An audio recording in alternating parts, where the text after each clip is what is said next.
Who knew talking about Drew McIntyre would be so bad for the internet? The storyline is almost as repetitive as how many times we have to restart the beginning of this podcast. Yeah, but I'm not. Long story less long. Drew winning the case is a solid move. Long story less long. Welcome to Vacant Wrestling Podcast. My name is Tyler. You already know. Apologies for the late podcast as well. I was at Money in the Bank this weekend with my next guest from Canada with the longest intro I could possibly give. It is your boy, the Canadian heavyweight champion, Yusuf. What's up, dude? Considered a guest here? Okay, I'll take that. I mean, I don't know. I just said guest. The word, but I guess I apologize. Does that mean I don't have to be here that often? Bye. You're on a need to know contract. Speaking of need to know contract, my next guest on a need to know contract is your boy Emil. What's up, Emil? I know I've been folding. My bad. You are the no. You are on the need to or as needed basis. Man can't even finish his sentence. That we've come to an understanding. Yusuf is almost there at that co-host status. I would argue he's at that co-host status, especially because I made the show. Like, I'm cool. Wow. You made the show. Fight. Well, it was a great weekend this past weekend. We had a hell of a lot of wrestling this weekend. We did. Some of us were there in person, that being Yusuf and myself. I just saw this man like 6 hours ago. And I got back to Boston after a long hour and a half long flight. It was not long at all. It was great. I read Dune. It's great. Yeah. Did you read all of it on the flight? Hold up. Every page, speed read, bro. You actually read the whole thing on the flight? I read every 15th word. No. No. He heard every syllable. I'm sure he heard every syllable. I'm like halfway through chapter 3 right now, bro. That's not a knock. I love audiobooks. Shout out Audible. Oh, Audible's for sure. No, I genuinely was like, there's no way you finish that whole book on an hour and chunk flight. It's like an 800-page book. That's a Harry Potter book, bro. That's nothing. 800 pages is nothing? Dude, I could get through that. You're not talking to readers. Yeah. No, you absolutely are not talking to readers. Yeah, that's a good point. I don't like to read. I think my grade level is maybe 7. Like my reading grade level is about the same as the age that I teach. It's ridiculous. That tracks. Anyway, wrestling. Wrestling indeed, dude. Wrestling definitely did wrestle this weekend for sure.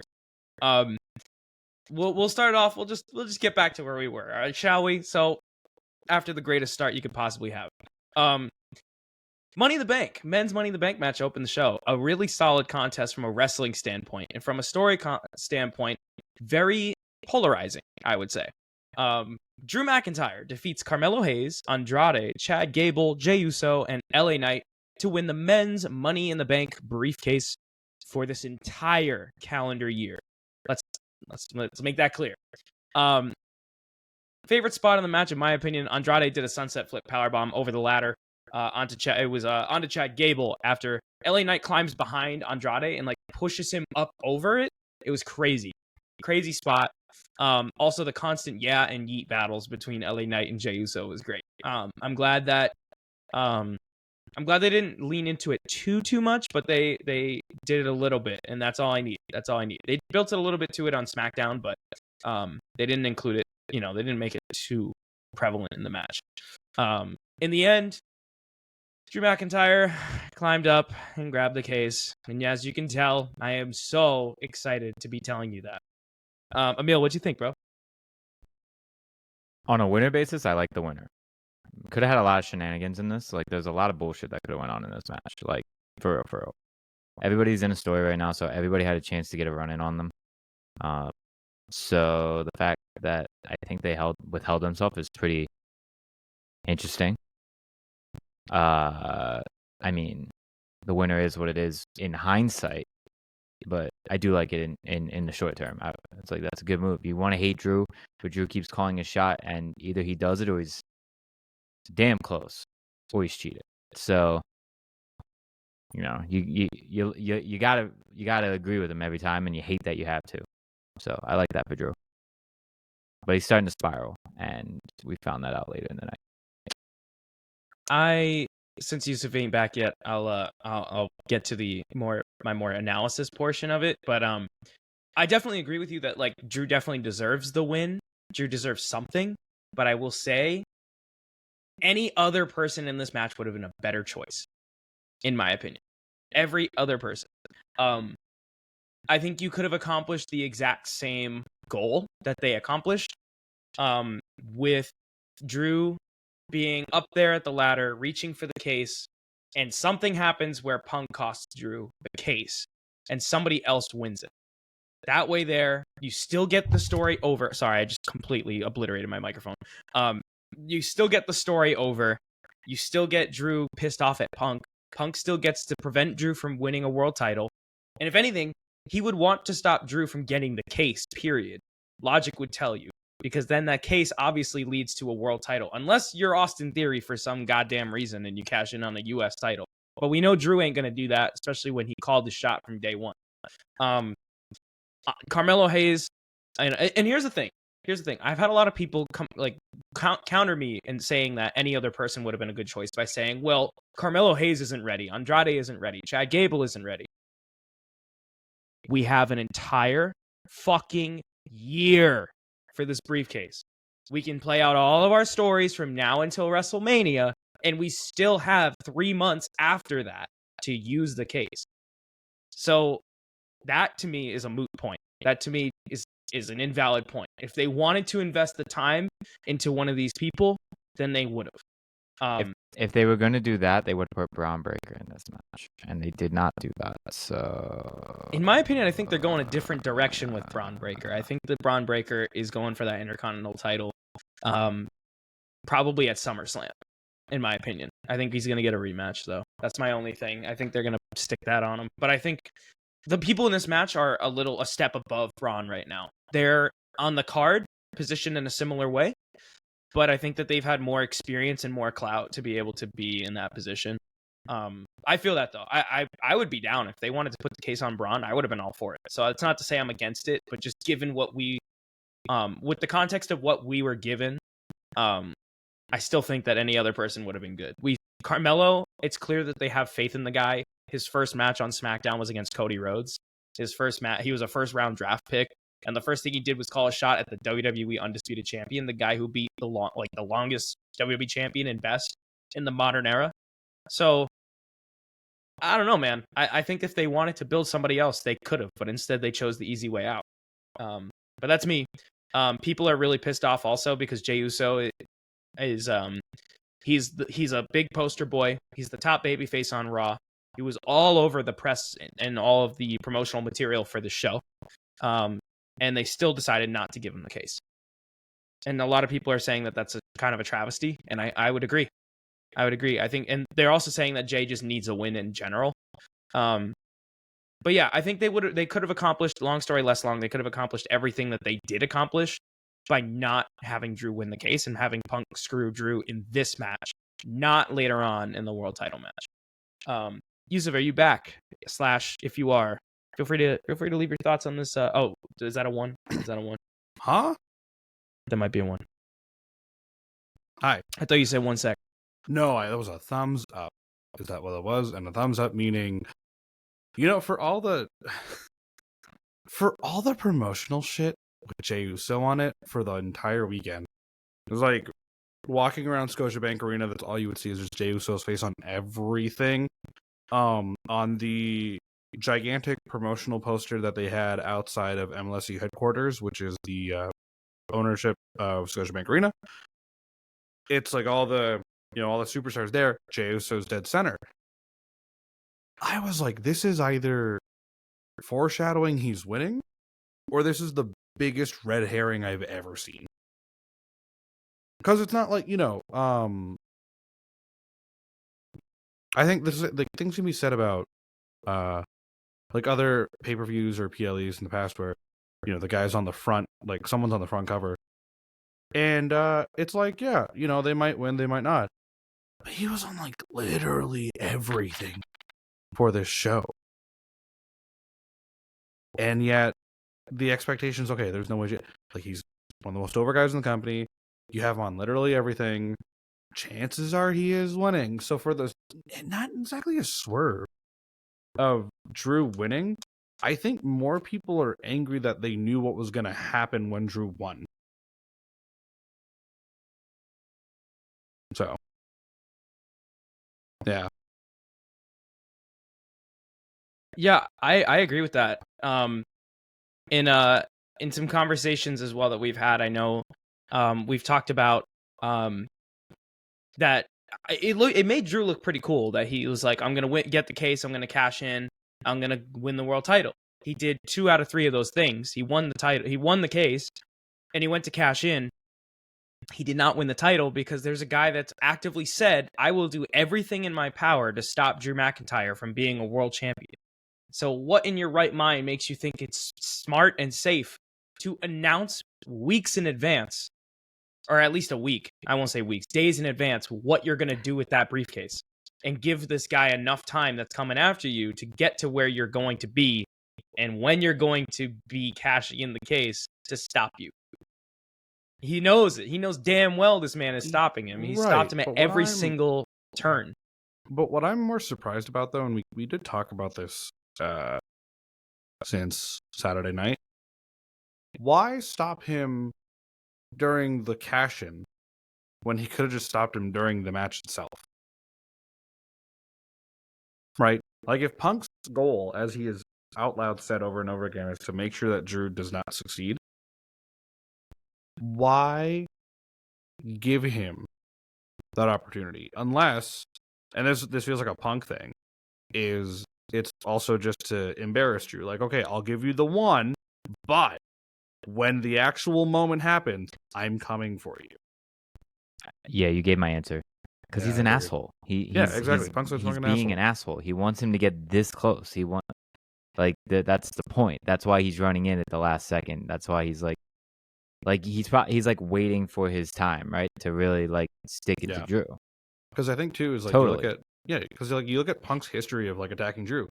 No, seriously, like think about it. Yeah. This man's nodding his head like he's an asshole. No. What I see is Punk, and I think, and I don't want to jump the gun, but Seth Rollins is right here.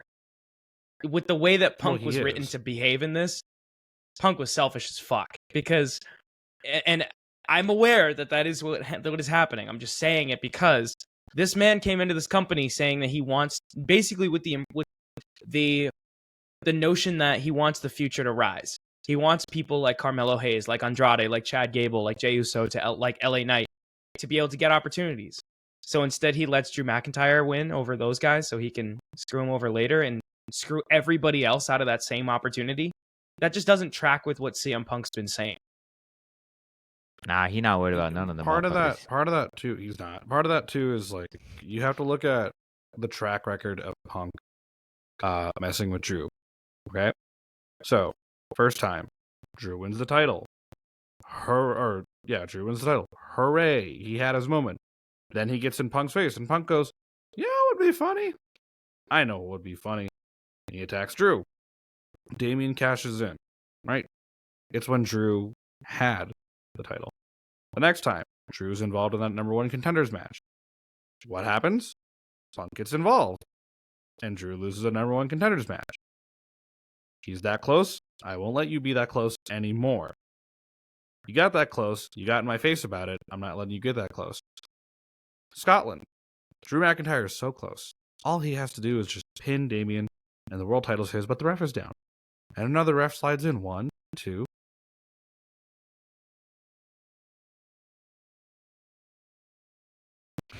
Again, you were so close, and I'm never going to let you get any closer. Because you had it once, you fucked it up, and I'm never going to let you get that close again. That was time 2. Or, 2 at this point. And then, Money in the Bank. You would think Punk would have stopped him during the Money in the Bank match. But no, because Drew wasn't close at that point. But if there's one thing that Punk knows well, it's the history of that briefcase. So what does he do? He decides, okay. I'm not going to answer that. If anything, knowing the history of that briefcase, seeing as though he's the only one to win it twice in a row and successfully cash in, he should know that if Drew wins the case, he will be in the position to win the world title. So he should stop him before he can get the case. We're gonna go in circles, but I know. But also we have a whole year to fix what's going on. You know what I mean? We have a whole year to fix what's going on. The long story less long is we believe Triple H doesn't like Money in the Bank. There was rumors that this could have not been a show. I mean, also though, to be fair, this feud had hit a fever pitch. This feud had literally. I don't see how the money screwing him out of the Money in the Bank is something that you follow up after he screws him out of a world title match in his home country in the main event. I think that's the tip of the iceberg. I don't think we needed more than that. I really don't. I really don't think we needed more than that. I think the Money in the Bank is less than a world title opportunity in his home country where he's dreamed of wrestling, dreamed of having a show, and he was in the world title match in the main event. It's just that he keeps messing with them.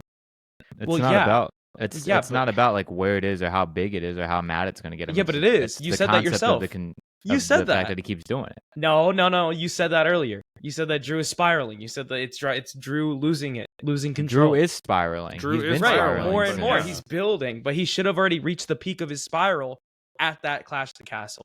He did I also- quit, Right. So You why gotta- are we still going? and then We because, Drew you know- didn't need to be you in this know- match. Why because we Punk keep is still hurt. going? That's why. That is exactly why. Is because he's still hurt. Wow, I'm so glad that this is all happening because of CM Punk. Of course. Once it again, is. this man is fucking up a company he didn't. I don't know. intend to I don't be know how to and play. fuck up. He's not even doing it. It's not even his fault. Right. It's technically Drew's fault. Yeah. I mean, yes, but still, I'm just saying, like, this is not their one-on-one story is great, but it's not more important than the Money in the Bank briefcase, and it's not more important than the potential growth of another star. They could have built who was another hol- star. Who in there was going to hold the belt in a year? Who? Jey Who? Uso. Jey Uso. The world title?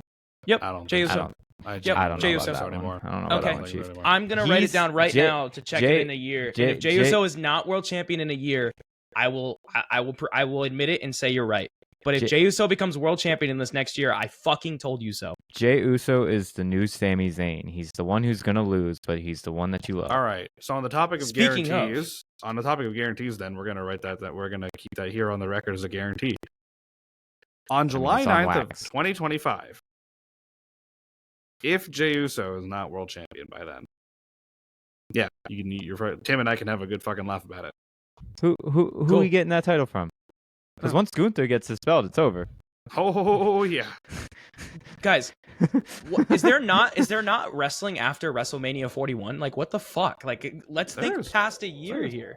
We Let's don't think know. past At this- WrestleMania At this 41. point, we don't know. The problem Gunther's with holding that you for and a I, year. you and I have had multiple conversations about this over the last like 3 days now.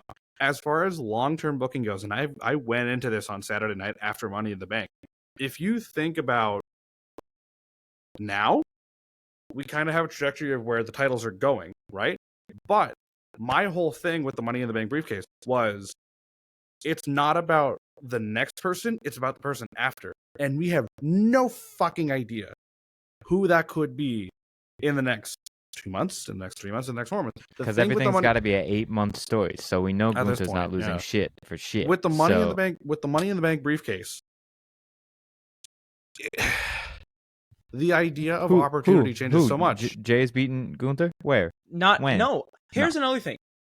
No, nobody. This man does not have to win their cash in as long as he holds the case for a while and is built up with the case. That's worse. That's not worse. It's also That's a not waste anyway. worse. It's also a waste There's anyway. still intrigue and potential story It's directions not. of what I if Jay am cashes still- in. You're not even trying to It's accept not that scenario. intrigue. I'm still of So the you were winner. not. You were not. So- no. so he's no, no, cashing no. in on You Cody? were not. So He's you cashing were. in on Cody? So you were Mm. not intrigued at all by Damian Priest holding the case. At all. Like there was not a single moment you were like, "Oh, Damian could cash in." No. Okay. Okay. I'm sure you didn't. I'm sure you were Who not was he intrigued. cashing in on? He wasn't cashing in on Roman. He was cashing in on Seth, bro. What do you mean? No, he wasn't.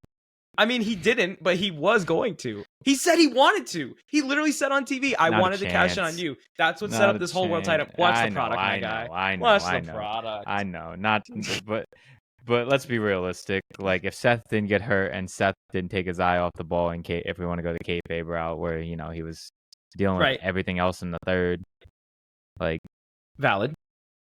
No. I don't know, man. No one saw it. Hey, we're just glad it's not flopping. It doesn't matter. Until tonight, or until Saturday, it did flop. But it doesn't matter because listen, Drew had the case and lost it in 50 minutes. I'm pretty sure that's what it was. Maybe more, or maybe an hour. I think it was longer than Kane. But they've literally made shirts for this guy. They were selling the shirts right after the Money in the Bank match.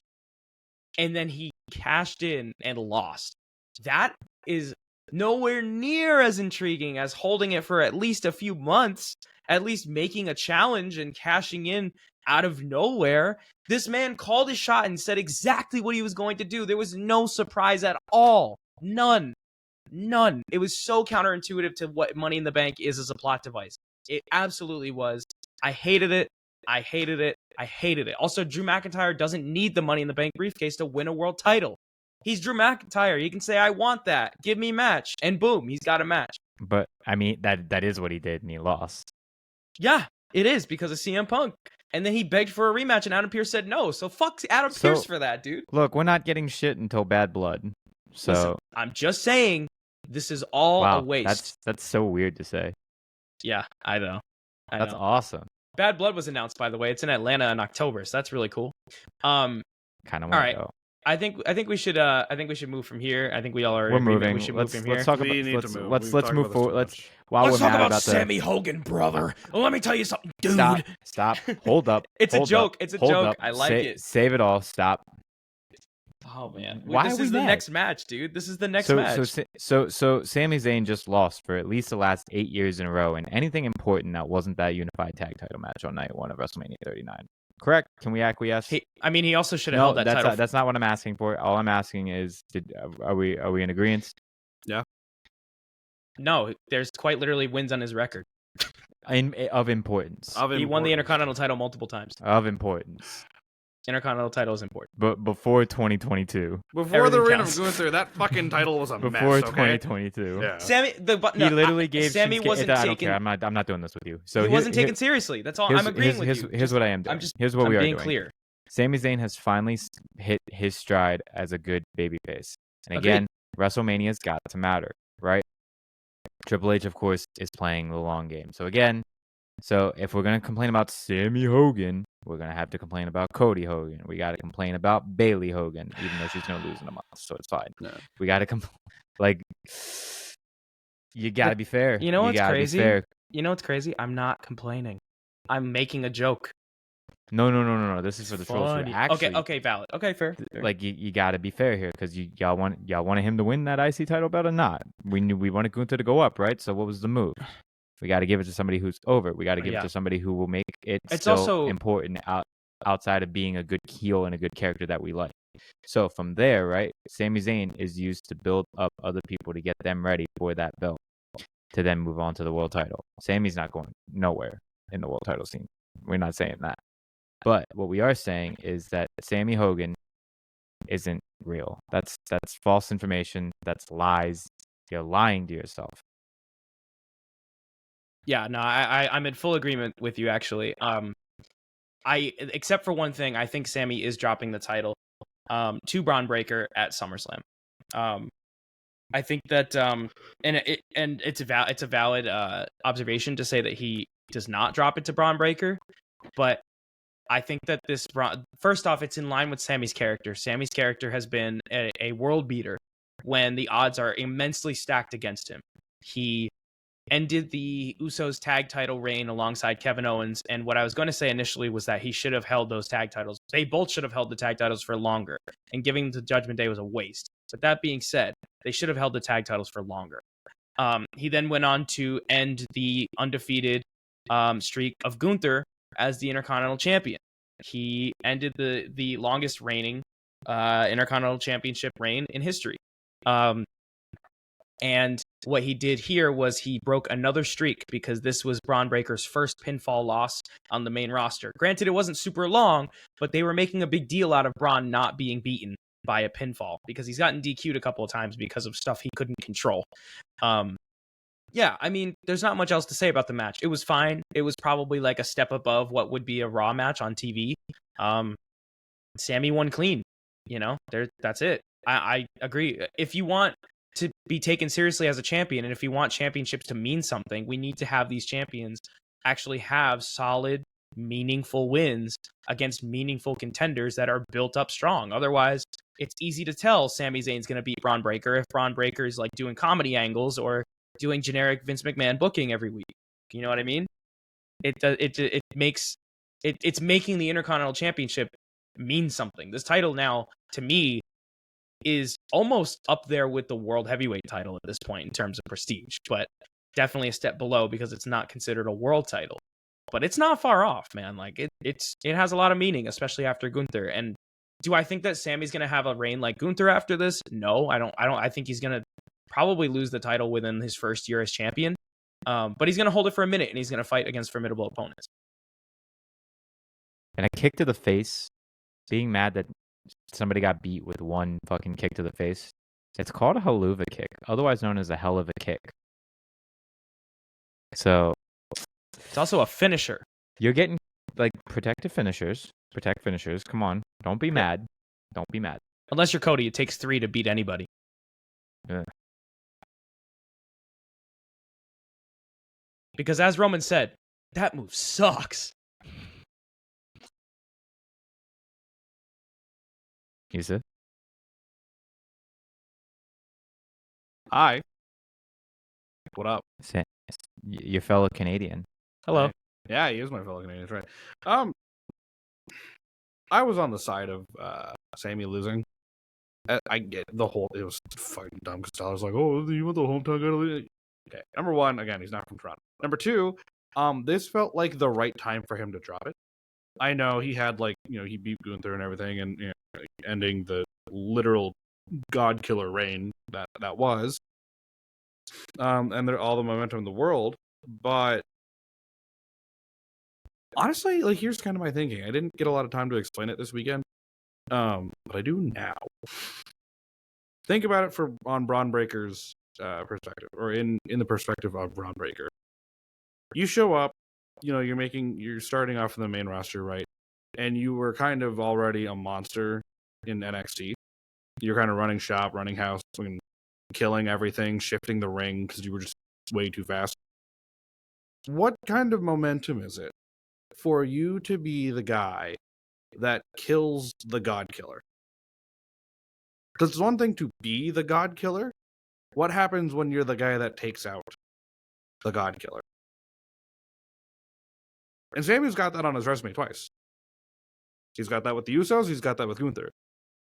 So that alone is enough for someone to say, okay, had that title reign gone on longer, the tag title reign, that is, there could be an argument for that and momentum shift. But it's different with Braun Breaker because this kid is just so good at what he does. So for him to show up and just be like, I'm taking this title no matter what. You might have killed that monster. You're not killing this monster. All right? We're making that very clear. That is my justification for why Braun should have won. He didn't. Okay, fine. I was a little annoyed after it. That's whatever. But then Raw kind of helped me justify it and was like, oh, he's going to kill him the next time. That's all it is, right? He's going to kill him the next time. But yeah, Sammy winning, great. Good for the crowd. Good for Canada. We get a little bit of a cheer. At least one Canadian won on Money in the Bank night. It's fine. But it doesn't. The idea of momentum is something so big to me when it comes to things like this, especially with title matches. And for Sami Zayn's case, it's like, where does the momentum begin to slow down? Because I don't think at this point it's going to slow down. With Braun, it's just going to go to a halt. Right? And that's fine.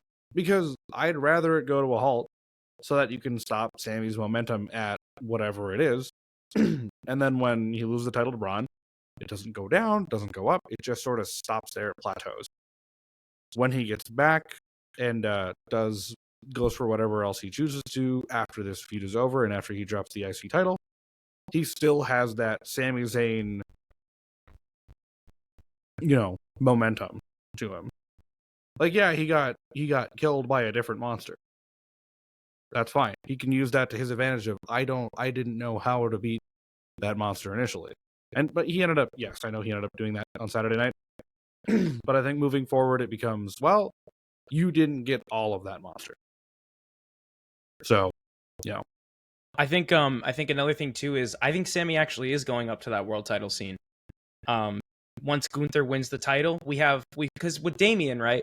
Damian's kind of been a tweener as world heavyweight champion. He's been times where he's played more of a face character. There's been times where he's played more of a heel character. So we've had a mix of faces and heels challenging Damian. It's fine. It's cool. We don't have to have a super deep roster of one side versus the other in terms of alignment, right? But with Gunther, this guy's a fucking heel. There's no gray area. There's no ifs, ands, or buts about it. This guy's playing a heel. He needs good guys. And I think in the fall, we're going in the direction of Jey Uso being busy with bloodline stuff. So that takes him out of the equation, which is why having him be Money in the Bank would make sense, actually, because he wouldn't cash in the fall. But anyway, he would be busy there. So you have Seth, right? Which Seth versus Gunther is inevitably going to happen at some point, whether they save it for Rumble Mania next year or they do it later this year, Survivor Series time, who knows? But Gunther's probably going to win that. And from there, who else do you have that's a babyface? Not many people. Maybe Damian after the Finn feud that's going to happen. That's going to happen when Judgment Day breaks up. Beyond that, there's not really big faces. Punk, maybe.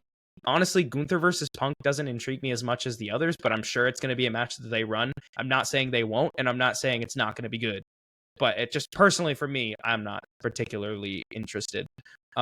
But they need more faces, and I could easily see them running back Gunther versus Sami Zayn for the World Heavyweight Championship once Gunther gets that belt. And it'd be interesting to see them run it back, but this time, Gunther is the higher champion. He's the World Heavyweight Champion. And also because the Intercontinental Champion with Gunther was very obviously a stepping stone. Gunther was that champion. And I know Triple H sees the Intercontinental Champion especially as that stepping stone to the world title. So you had Gunther be the Intercontinental Champion. He steps up to the world title once he drops the Intercontinental. And I think that's the standard moving forward. If you're Intercontinental Champion after you're done, if you have a substantial reign that means something, you're up in that world title picture. And I think Sammy's going to be that next one. And I think especially with this Intercontinental title reign, with him saying he's constantly been like, I'm always doubted. I'm always the underdog. I'm not the underdog anymore. I'm not to be doubted anymore. I am the favorite. I am the top dog. I am the number one. And that's perfect for him to give the excuse of he's ready to step up into that world title scene. Because the last time he was against Roman, and it was not a serious challenge. But now, like Emil, you touched it earlier, like Sammy is someone to be taken seriously now. And I think that this title reign is what does it for him. So I totally see what you mean, though. I could see Sammy holding the title for a while, but honestly, I think that there's more mileage in having him be a solid face feud for Gunther as World Heavyweight Champion.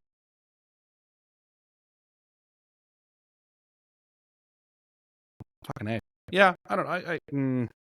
Yeah. It makes the most sense. That was good shit, bruv. Sorry, bruv.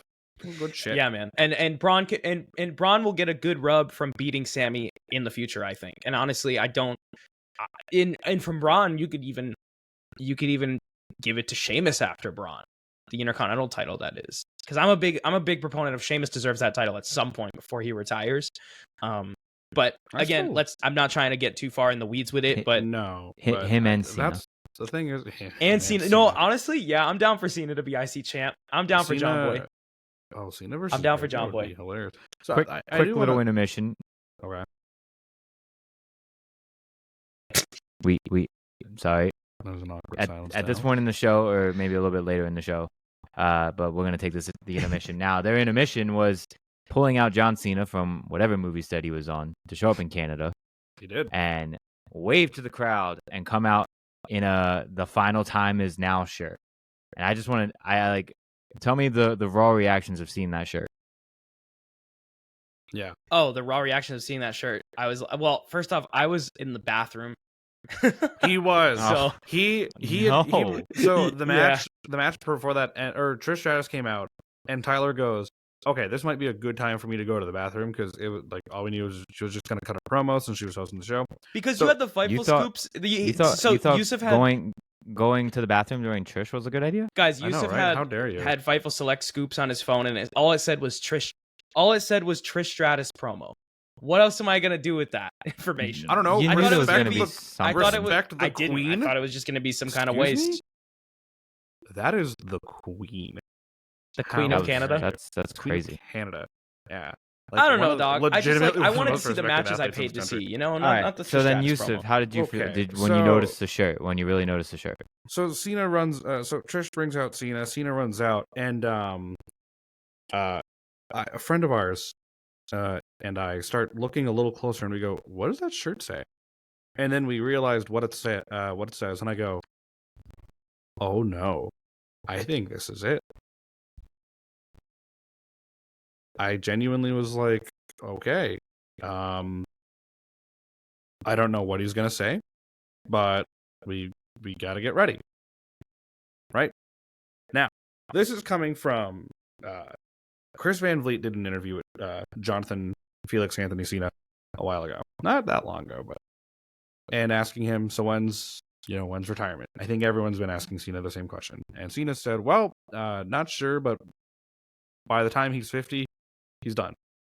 And he said, "I'm working part time. I don't know if I'm ever gonna have a full time run left in me, things like that." And yeah, then he came out. We saw what the shirt said, and we kind of went, "Oh, this might be it." We weren't thinking he was gonna, announce like what he announced, but we thought, "Oh, this is where he like he's going to hang it up here, like in this moment in Toronto." Long story less long. He did not. No, he did not. But I mean, he didn't. Toronto was not his very last night, but he announced but he retirement farewell tour a la Sting in AEW, which honestly, I'm really interested in it. I think it's rare for WWE to have somebody come in and say, because most of the time it's always abrupt endings, right? It's like you don't expect them to be calling it quits. They get an injury that has to force them out of into retirement. They have. They're like Triple H, like they wrestle a match and then all of a sudden they're never seen again. And then they come out and say, I had this procedure done and I can't wrestle anymore now that I had that. But for Cena to be able to come out and say, I'm done, but I'm going to have a whole year of matches on my way out, I think that's super cool. I think he absolutely deserves it.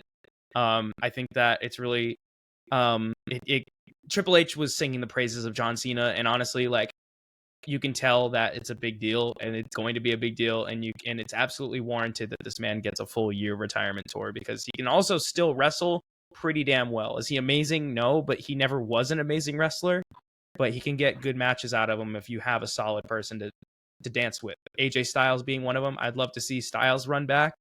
I would love to see, I'd love to see Punk run back. I would love to see Orton run back. A lot of people are saying him and Orton will be the last one. I'd like to see Cena. Honestly, Cena's very last. I would like low key Carmelo Hayes. The very last match be in Boston and have Carmelo Hayes and John Cena and have Hayes beat Cena. I think that would be amazing. And I think that because I feel like Carmelo reminds me a little bit of like that heel early stage John Cena in a way. They're both Massachusetts guys. They both have the hip hop roots in that gimmick in terms of Cena being the Thugonomics at the time and Mello being him. I think that'd be kind of cool, and I think that's a way that Cena would want to go out putting over the future. But also, I wouldn't be mad if they just said, fuck it, throw Randy Orton in there. Who else? Cody would be great. Braun Breaker would be great. Maybe that's how he gets the IC title, low key. There are a lot of options. There, different matches. There are different ideas of what he can hold. Yeah. Sorry. There are plenty of options. IC titles. The world heavyweight. the new world heavyweight. That is. Which is still considered a world title, which would get him to 17. The magic number that has not been broken in 40 years. And we do know that WWE is looking to update their record books a little bit. It would not shock me at all if they could not contain themselves. Yeah. And give him a belt. The other thing too, and it would not shock me. Tyler, you mentioned this, comparing it to that of Sting's retirement tour. Right now, as far as we know, and it's been clarified that Cena's contract is going to be up in December of next year. That is all we know right now. Right? We're assuming the end of December, but there isn't a particular day that we will understand as Cena's last match. We might find that out probably later this year or early next year. Who knows, right? Maybe by the Rumble. Maybe before the Rumble, we'll find that out. If the WWE wanted to do this right, I think you would do this the same way they handled Sting's retirement tour, which some people here don't like to give AEW a lot of credit, and that's fine. But you have to give them credit for this. You know, if there was anything they truly did perfectly, it was how they handled the retirement of Sting. Sting made it clear, I am retiring, I'm stepping down, it's about time, my body can't do this anymore, and it's time to say goodbye to professional wrestling. And he made a date. For him, it was the day of AEW Revolution this year in Greensboro, North Carolina, where a lot of his career started all those years ago. And Sting made it clear, not before and not after that day, but that day exactly, I will be officially retired from professional wrestling. And from there, as you know, Dynamite was going around, Rampage and whatnot, and Sting would be appearing at pay-per-views with Darby and still doing matches and whatnot. They would hype up the fact, they would ramp it up. This is going to be Sting's last time in this city. This is Sting's last time in this arena. This is Sting's, you know, this, like, and especially in certain cities where Sting had a lot of history. Like with, you know, with WCW or even with Impact history. This is where Sting did this. This is where Sting did that. I kind of want them to do the same thing with Cena, because Cena's also had a very extensive career and very prolific career, right? You know, go to cities where you highlight something that he had done in his career. Like, where did he win number 16? Go to where, you know, he had won his first Rumble, so Madison Square Garden, for example, right? Like, highlight that. I think that's the one thing we should do with Cena. And the thing is, too, is we made a little post-show ramblings thing that might never see the light of day, but it might. Who knows? That we did at like 3 a.m. I might post it. I don't give a shit what Tyler says. And I was talking about how Cena is not afraid to embarrass himself a little and have some fun with this. So yeah, you know, go to MSG and talk about how this is where he won the Rumble when he came back from his fucking tricep tear. Hell, go back to that city where he tore his tricep. Go, you know, talk about where he won. It would be hilarious. You know, it would be hilarious. Go to where he had won his first world heavyweight title. Go to where the John Cena U.S. Open Challenge started. You know, and talk about that. Like, this is where it all began. This is where this era began. When Doctor of Thugonomics happened. Whatever city it was that Cena made his debut in Ruthless Aggression was the thing. Right? Those 2 words that he said defined an era. And I think we should be able to celebrate that with now that we know that he's done. And luckily we have time, because we don't know exactly when he's going to be done. So we've got plenty of time to do that. We have plenty of time to set him up for either winning an IC title and finally becoming a Grand Slam champion, or, like I said, the new World Heavyweight title is the only world title he's not held yet. Maybe that's 17. Maybe you make that one 17. You make that one 17, you give him the opponents he wants, young, old. You know, honestly, as much as the idea of Carmelo in Boston would be awesome, I'm so for that idea. I kind of want, and this is like my own personal bias, but like Randy or Punk versus Cena for his final. Both of them walk off into the sunset. Cena, we know, is already going to walk off into the sunset after that match. But then the other goes, you know what? I'm going with you. It's time. Wouldn't that be fun? I think that'd be kind of intriguing. Yeah. I think it's tough because especially with someone like an Orton or a Punk, they have a lot of they have almost as much prestige as Cena would in that kind of situation. So I feel like they would want to make something out of that as well. But I wouldn't be opposed. I agree. I don't think Orton's done after his last match with Cena. No. I think Orton wants that. I think Orton wants to tie the record.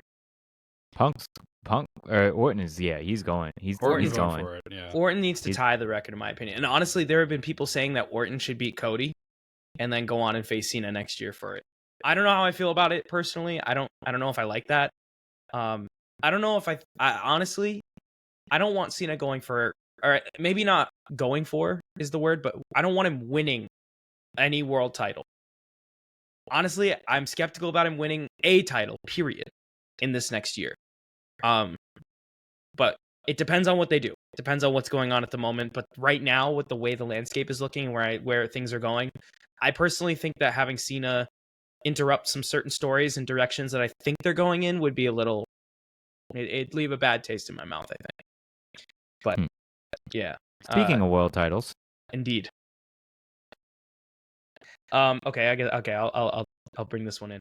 Damian Priest, the World Heavyweight Champion, defeats his scheduled opponent Seth Rollins and a third opponent, Drew McIntyre, who cashed in the wasted Money in the Bank briefcase to retain the World Heavyweight Championship.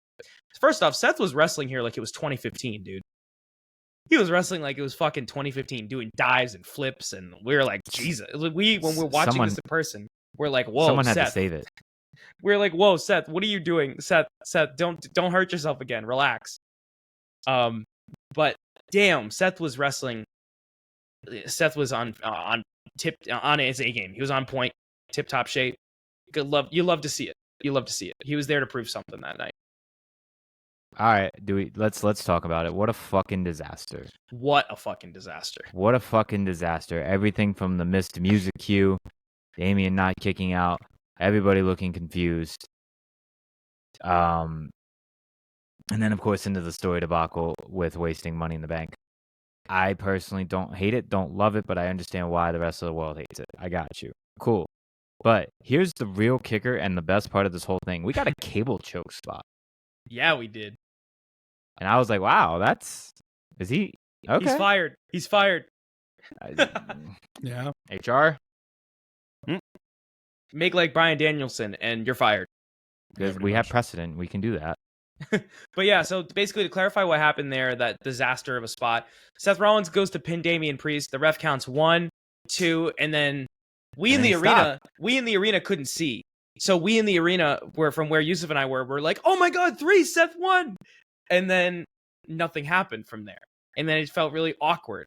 And people were like, what's going on? And when watching the feedback, the ref stops counting for some reason.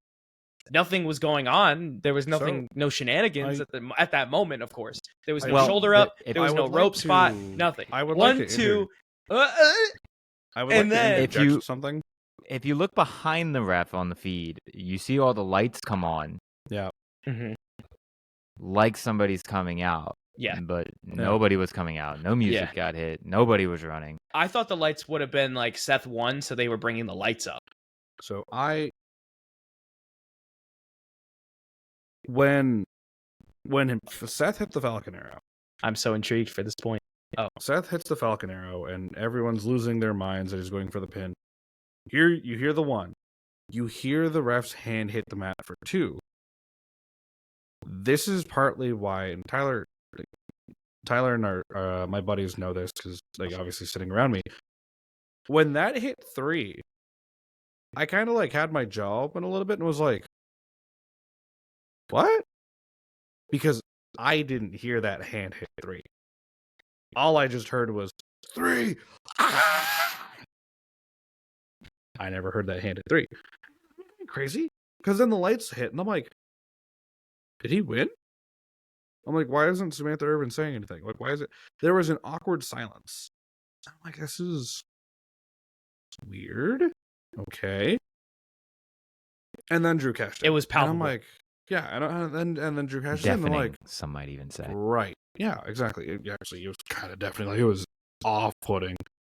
I rewatched the broadcast feed from Money in the Bank, at least that spot, yesterday or something like that. I can't remember when, but I was like, okay, they had a front shot view of the ref counting after Seth hit the Falcon arrow. You see the 1, you see the 2, and you see the ref go down. Like, if this is the mat, here's his hand, right? 1, 2, and then oh. But for some reason, someone heard the hand go down for 3, and everyone's like going crazy. Now, there was no bell, nothing, and I'm like, something happened here. And like, and you can't tell with Damien because Damien's just down. Like, they didn't try to fake his kick out, nothing. And Bully Ray actually had a point about this on Busted Open Radio after the match happened, regards to the way Damien's hands were. Of, you kind of see his hand twitching. It's like he's still active, but I think he's only twitching because he knows he's not supposed to kick out. The music was supposed to hit. So then when 3 happened and there was no music, Damien in his mind is going, oh, now what do we do? Where's the run-in? There's supposed to be a run-in here. And then Drew's music hit, and the thing that bothers me about this cash so fucking much now, there's no sense of urgency from Drew. You hear the swords, Drew comes out, the crowd's like popping for the cash-in, because you know he's going to, right? And he's just walking down to the ring. Like, it wasn't like, Seth at 31 when Roman and Brock were down on the mat, and then, like, they're helpless. Neither of them are getting up. And then all of a sudden you just hear, put it down. Right. Yes, Tim. Well, to be fair, it's a longer rant. It is a longer rant. That's a very good point. But to my point, Seth isn't like, or not Seth, sorry. Drew isn't, running in there. Because the thing is, with anyone else with the briefcase, you kind of want to get things done as fast as humanly possible with the risk of potentially losing the briefcase. So Drew takes his sweet-ass time. We just had a really awkward botch of a spot that production probably was supposed to get on. And, yeah, I don't know what else to think other than, like, that was awkward. Like, that was, like, for all the wrestling shows I've been to that have had, like, some kind of gaffe happen, and it hasn't been a lot, like, that was awkward. I gotta say, too, there was no sense of urgency. He was not acting like there was a guy on the roster actively trying to prevent him from winning a world title. Because he's still cocky. Yeah. If we want kayfabe, if we want bad writing, we can just say bad writing. I guess if we want kayfabe. However, if you can, but otherwise you can make the argument of Drew is still cocky and thinks he can do it anyway. Also, Drew kind of took out Punk a couple weeks prior with no sighting of Punk since then. They left him bleeding. They left him in his hometown. Yeah, that's fair. I forgot that was the last time we saw him. Exactly. Okay, fair enough. That was the last time we saw him. So nice. Drew's assumption is, oh, he's gone. He's not. He said, "I'm big chilling." He said I took care of the issue. There's no way Punk is gonna be here. Spoiler alert, he was there. Exactly. Yeah. JK, unless. Yeah. Exactly. People were saying that AJ was going to show up, actually. People were saying that AJ was going to show up. Like, not saying it like rumors, but like, what if AJ shows up? Yeah, I don't know. She's not coming back, guys. It's okay. No, it's okay. It's done for. She doesn't want to be back, and we need to respect that. Fair enough. I mean, no one's pushing her to do it, but come on, guys. We don't need to be making these AJ predictions. To make the long story less long, what a fucking disaster.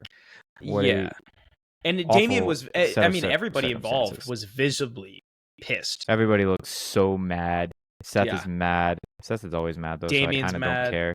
Damien just looks like a goof, and that doesn't help him out at all, especially in this current moment where he has to look good before he loses inevitably to Gunther. So, all of this is for Gunther, and right now it looks like Gunther's going to cakewalk.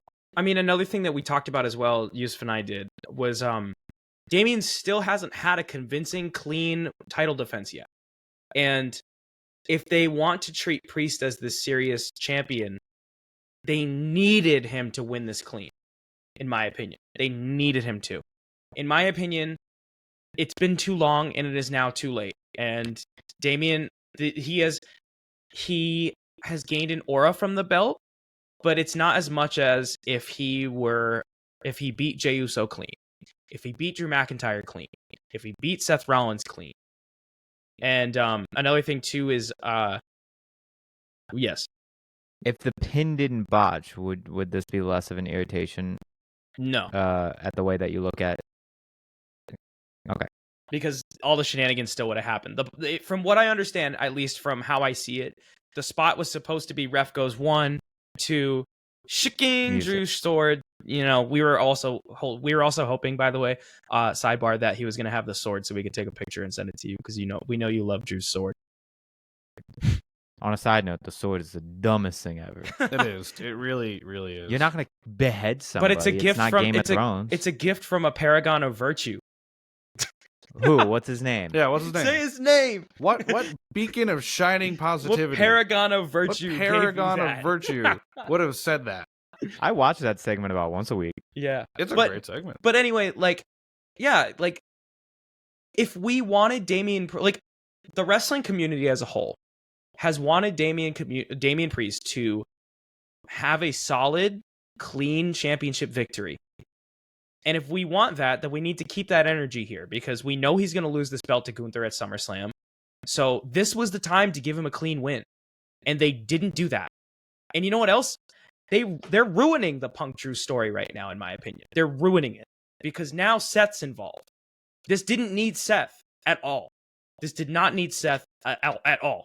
So let's barrel roll into Monday Night Raw. We'll get to it. We'll get to it. Okay. But Seth was visibly pissed off at Punk here, so they were planting the seeds for that story here. I'll get more into it there, but this story doesn't need Seth, guys. This story doesn't need Seth involved. The story has been Drew and Punk for months. Let's keep it that way. And now Seth getting involved, for me, is muddying it up and taking away from this event happening where Punk screws Drew. Clash of the Castle where Punk screwed Drew. Number 1 contender on Raw where Punk screwed Drew. All of those moments are now becoming kind of null and void because the attention is being taken away from them because now Seth's involved. Seth was always involved, though. Yeah, but he wasn't now. He was involved with the world title while Punk and Drew were doing this story. Because, as Punk says, you don't get to make decisions about the world title match when you're not right. But Seth could have just won this match. But not been involved with Punk and Drew. Seth was in the match. Seth who wasn't in the match? I don't care. I don't care who wasn't in the match. I really don't. Here's what they should have done. They should have had Punk screw Drew in the Money in the Bank. They should have had Seth beat Damian, or Damian beat Seth. I would have been fine if Damian beat Seth, even though I predicted Seth beats Damian. And you have Seth either as world champion against Gunther, or you have Seth versus somebody else, and you have Drew McIntyre versus Gunther versus CM Punk, and you have Seth or Damian or Gunther. And honestly, even after this, with this fuck up, you could have had Damian, Seth, Gunther for the world title, but instead, that's not the direction they're going in. They're going in the messiest possible direction. It's taking away from a story that they've put so much into, including the Money in the Bank briefcase. I'm really not a fan of it. This is probably the worst booking decision they have done in quite some time. Definitely of the year, but quite some time. So, I don't want to... Damn good promo, we can talk about this later, but we're also like an hour into the show already, so I don't know if we're going to have time, but regardless. Damn. Seth, on that promo yesterday with Punk, was talking about Punk getting in people's way and, you know, your consequences of actions and whatnot, but has Punk ever stopped to think about what his actions have done to others and how selfish he is? And he's got a point, because Punk is kind of like the Grim Reaper right now. This man's nodding his head like he's going to disagree with me. All right, let's see where he goes with this. No, I'm shaking my head no because I'm agreeing with you if you're talking about me. Okay. Punk's kind of like the Grim Reaper right now. He's following Drew McIntyre. All he cares about is Drew McIntyre. He's not thinking about the world title. He's not thinking about anything else right now. He just cares about fucking up with Drew. Because of that, it gets in everyone else's way. And Punk and Seth have already had their shots at each other, and what could have been, the night one main event. What they say okay. on yesterday. And Seth is already damage. pissed off at Punk just showing up and running his mouth. But now It's bringing Seth into the story. He doesn't need to be there. now, it's With that being said, let's move along.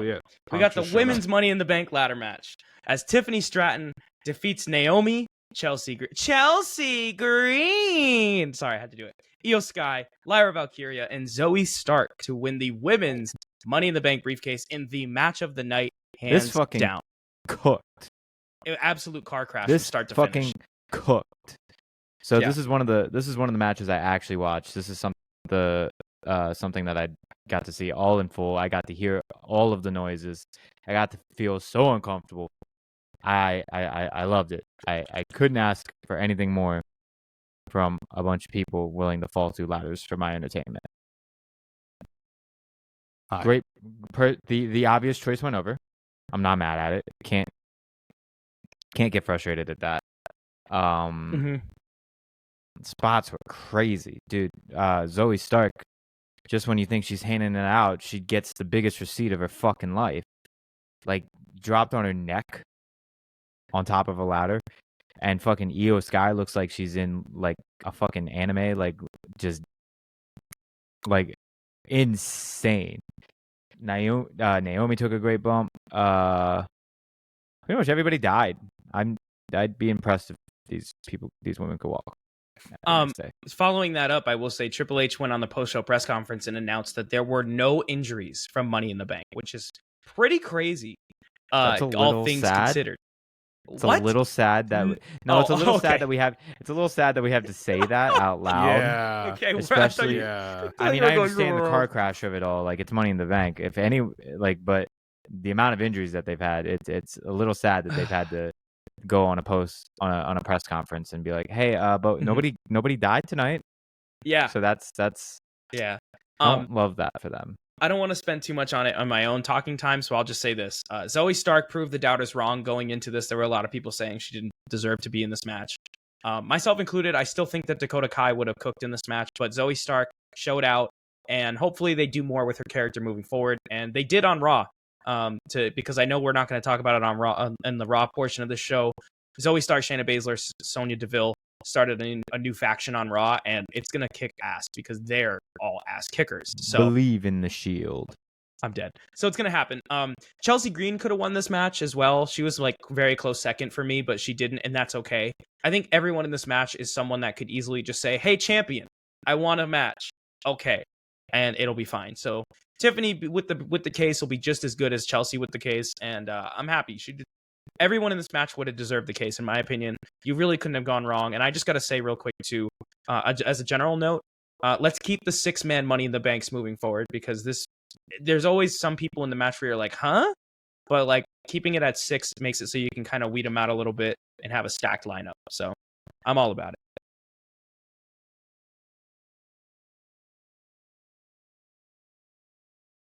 Yeah. My mic is something's up with the Riverside today. I don't know what, or my internet. One of the two.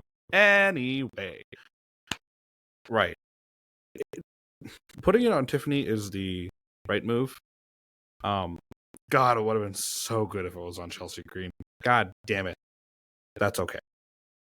It's okay. We can't win them all, can we? But it also helps character development for a lot of the women in that match. For Tiffany, it's the development of now she has the opportunity to strike whenever she wants. So she's going to wait a little bit because she wants to doll it up. Make it pink. Maybe make it a handbag. Oh my God. Toodles. For Chelsea, it was, a lot of this match, I think people kind of didn't think about it at first, but a lot of it was Chelsea beating her, like, character fear of heights. Like climbing a ladder because she had no other option.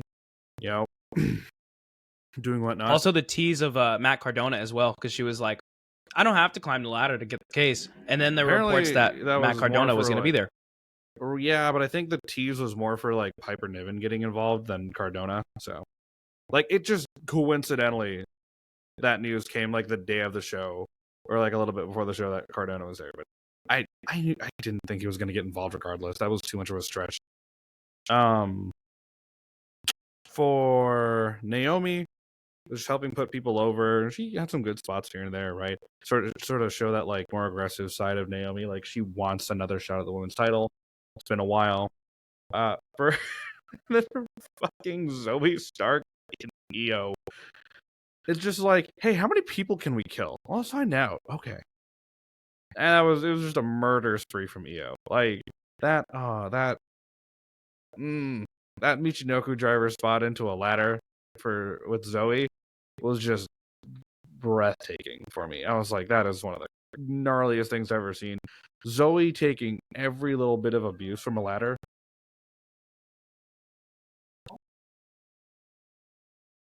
Hey. Yeah. No, We have a special guest on the pod. Yeah, my dad's here. How's my dad doing here? Oh, let's Keep go. talking. Great. Long story less long, he's saying they cooked. This is an especially unhinged podcast for everyone today. This is like a weird, man. I don't understand it. Yeah. It's bizarre land. Yeah, it really is. But it was a great match. It was the match of the night by all accounts. Oh, Boulder's parents are there. Oh, long time no see. Anyway, yeah. So that was that. That was that match. I don't know if there's anything else to say there. Tiffany, I hope she customizes the briefcase, makes it glittery, and makes it maybe. I said maybe a clutch. Have it be a little tiny handbag with like the Money in the Bank logo on it. I think that'd be great. But also when Naomi said that she was gonna make the case glow, I was like, yo, I kind of want Naomi to win the case. I kind of want to see a neon rave case, but it didn't happen, and it's okay. That being said, let's move over to the last match of the night as the Bloodline, Solo Sikoa, Jacob Fatu, and Tama Tonga with Tonga Loa defeat Cody Rhodes, Randy Orton, and Kevin Owens. And you might be wondering, how the fuck is Jacob Fatu in Canada? And the answer is, as Michael Cole put it, Triple H contacted the Canadian authorities and pulled some strings to get Jacob Fatu there. And Tonga Loa was in a suit at ringside. Jacob Fatu is a fucking star. He belongs there. He needed to be there. And thank God he was, because that moment where Orton's like banging on the ground, waiting to pounce on Fatu, and then he looks up and he's like, "Oh shit!" He popped right back up, and Sam Roberts put it well, right? It was realistic. It wasn't cartoony. It wasn't like, "Oh jeepers! Oh no! What am I gonna do?" It was realistic. It was like, "Oh fuck! I fucked up, and now this giant Samoan meat machine is ready to kill me." Amazing. And then the man had the audacity to say "fuck it" and hit a whisper in the wind. And and in Yusuf's opinion, not to speak for him, but to get him in the conversation again, to say that he hit that better than Jeff Hardy ever did. And low key, he's right. And Fatu's fucking huge, man. I don't know about that, but I do know that it's definitely one of the cleaner ones. Like that, you gotta admit, for a guy his fucking size, he shouldn't be able to hit that. He shouldn't be able to hit that. But he does it. What a fucking like the rotation is beautiful. Yeah. Some other spots to note as well, real quick before we get back to Jacob, because I know we're gonna talk about Jacob because he's showing the fuck out. Solo, mega heel. The constant fuck you Solo chance. It was an honor to be a part of that. It really was, and to flip him off constantly through that match was great. And it made me realize he finally is developing an aura. He's not really there yet, but it's coming. We're getting there. And it's amazing, and it's good for him. I'm happy for him because he's great. Tonga Loa botching a low blow to Kevin Owens about 3 times in one span. Because, I know you're going to say, because that man was most definitely concussed. Because that man got clocked. Cody jumps out and basically shoves him head first into a fucking announce table, and the back of his head got destroyed. I feel bad that I'm laughing about it, because my God, that was bad. And we heard it too. We all heard it, and we're like, whoa, in the arena. We were like, we heard the concussion. Like, it was for bad. everything we call, like, for every time we would call like one of the Money in the Bank matches like a car crash, which they're supposed to be. This 6-man tag that main evented was a lot more of a train wreck than a car crash. Like, there were some moments where you're like, oh, that shouldn't be happening, or like, oh, he landed bad, or oh, this is like it was getting Bad. It was fun, but like at the same time, you're like, there's a lot of things happening that you probably shouldn't be happening.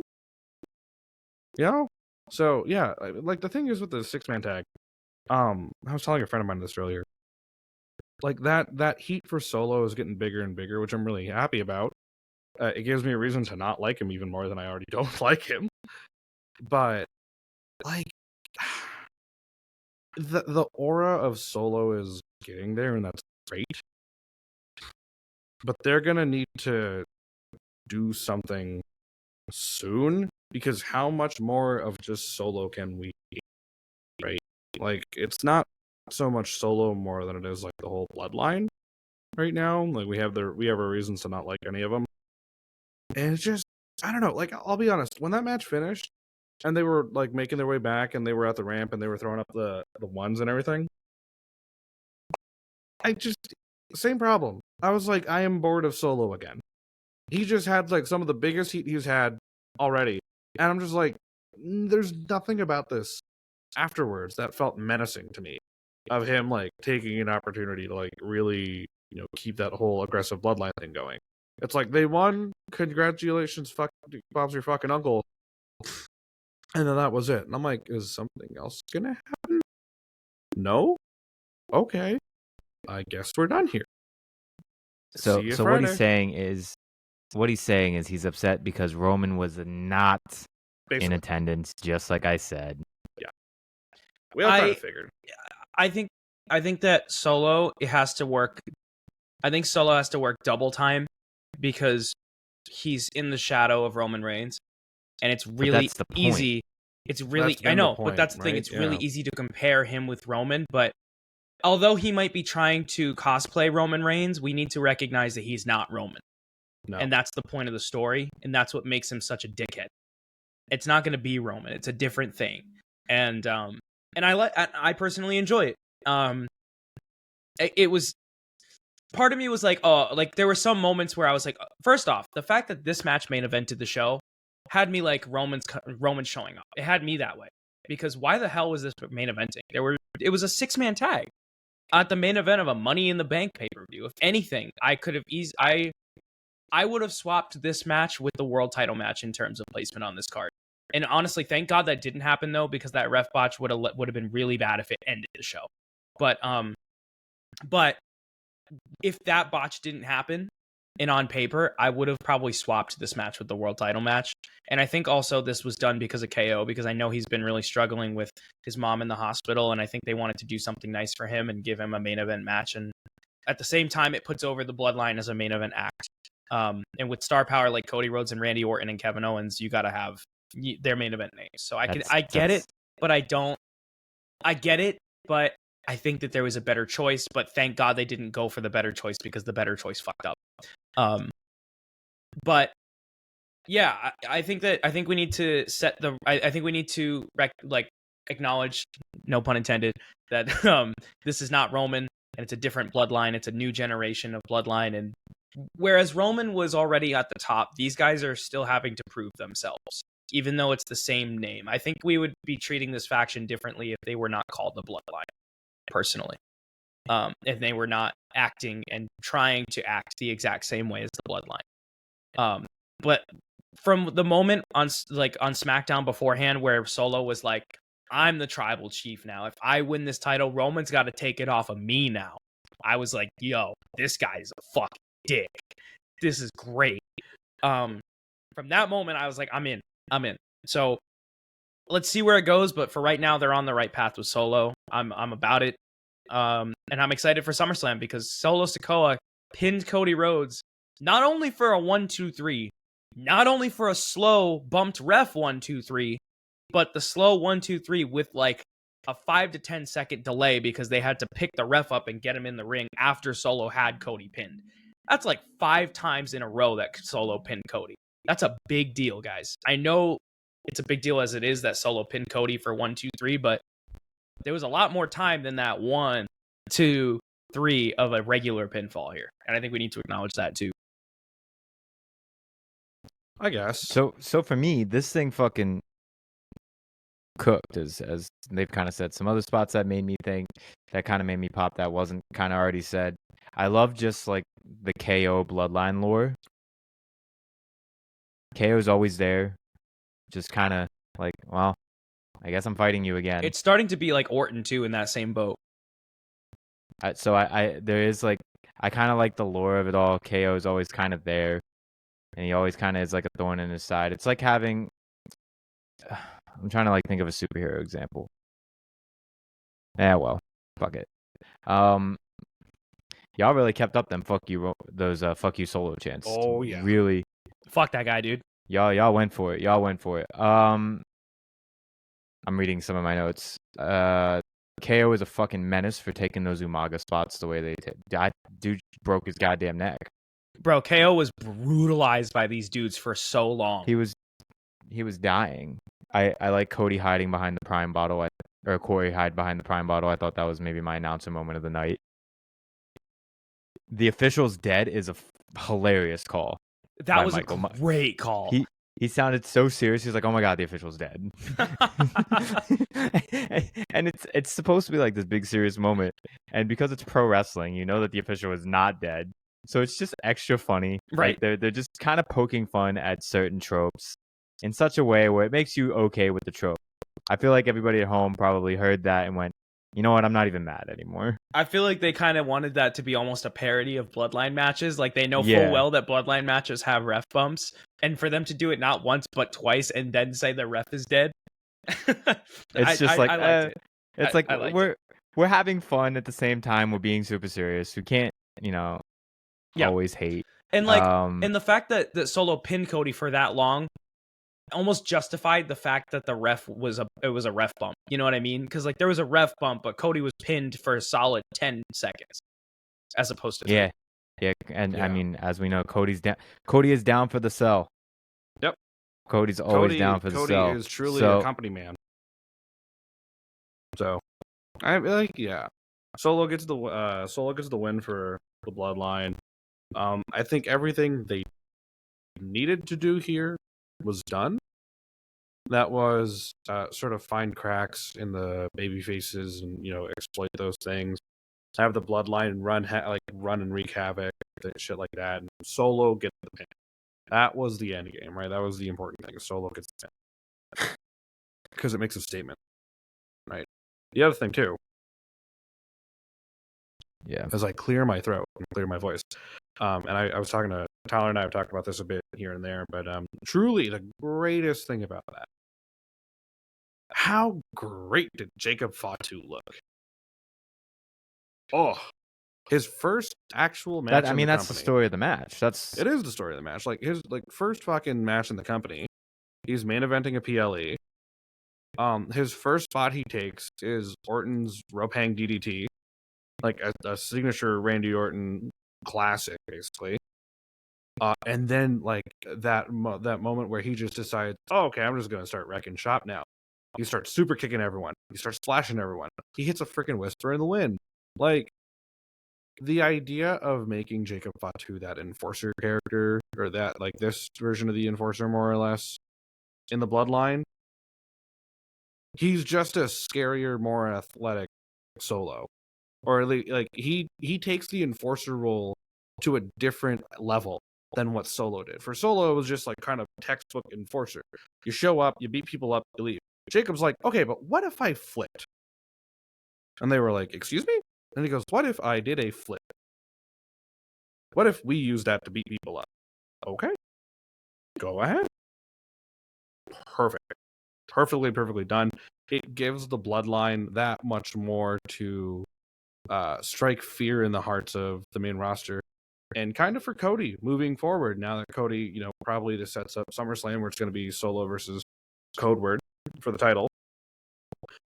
And Cody's going to go, okay, yeah, but this is not the same kind of Bloodline. Now Solo's in charge, yeah, but now you have their Jimmy and Jay who are a little more cunning. Well, one of them is, the other likes to botch things, than Jimmy and Jay did.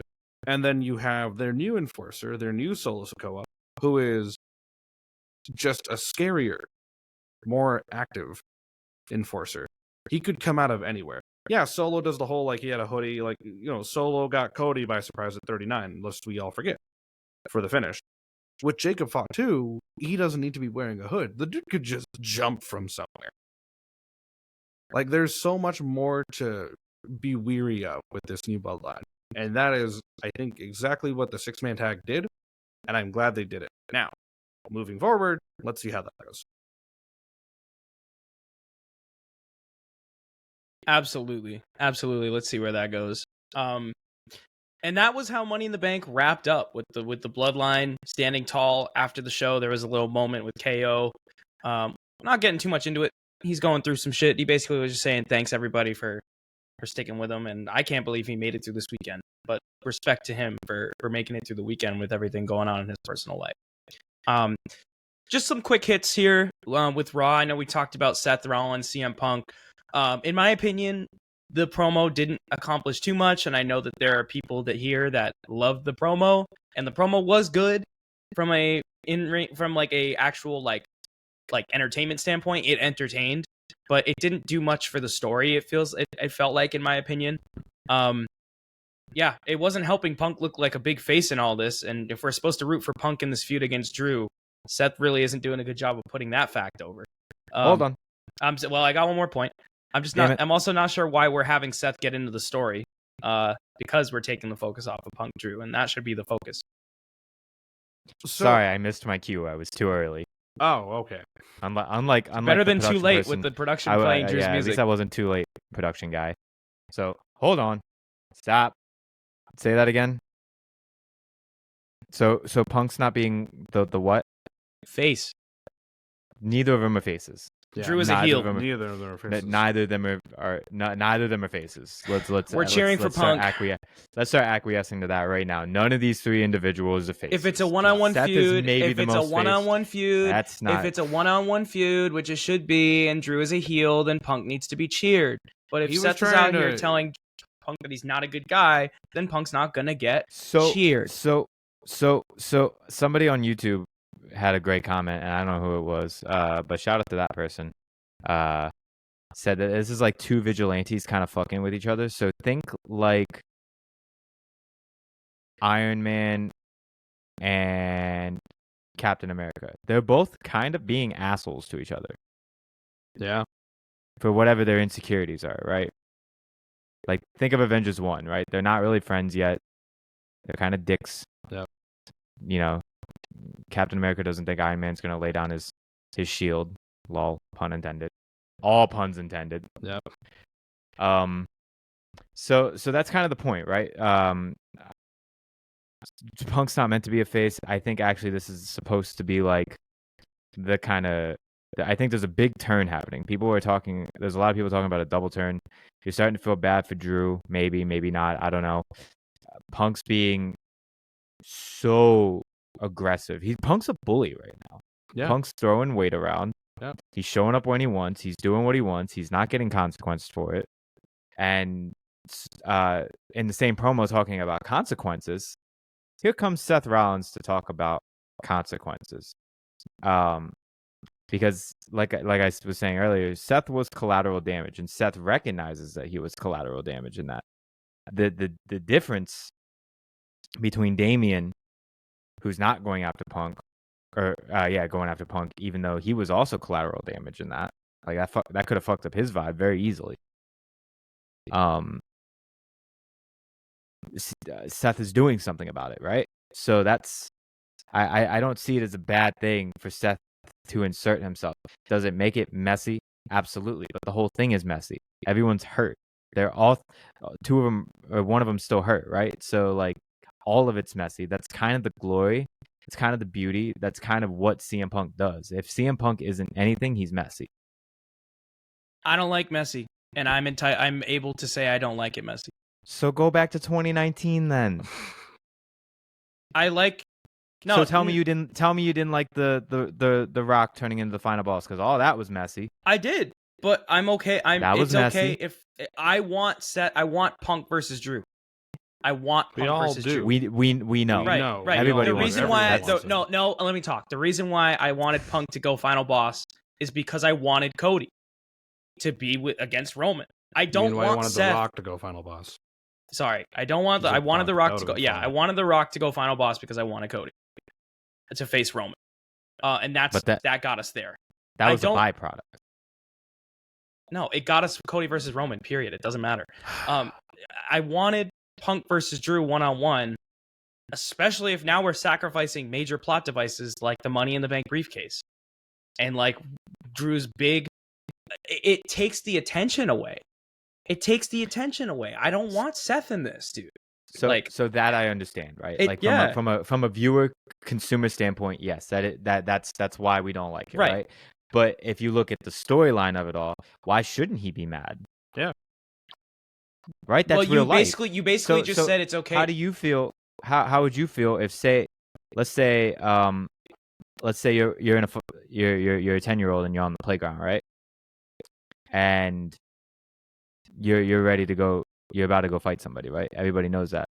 And then somebody else gets the lick in or whatever on somebody that doesn't even matter. Like, and then all the kids go watch that fight. Like, no.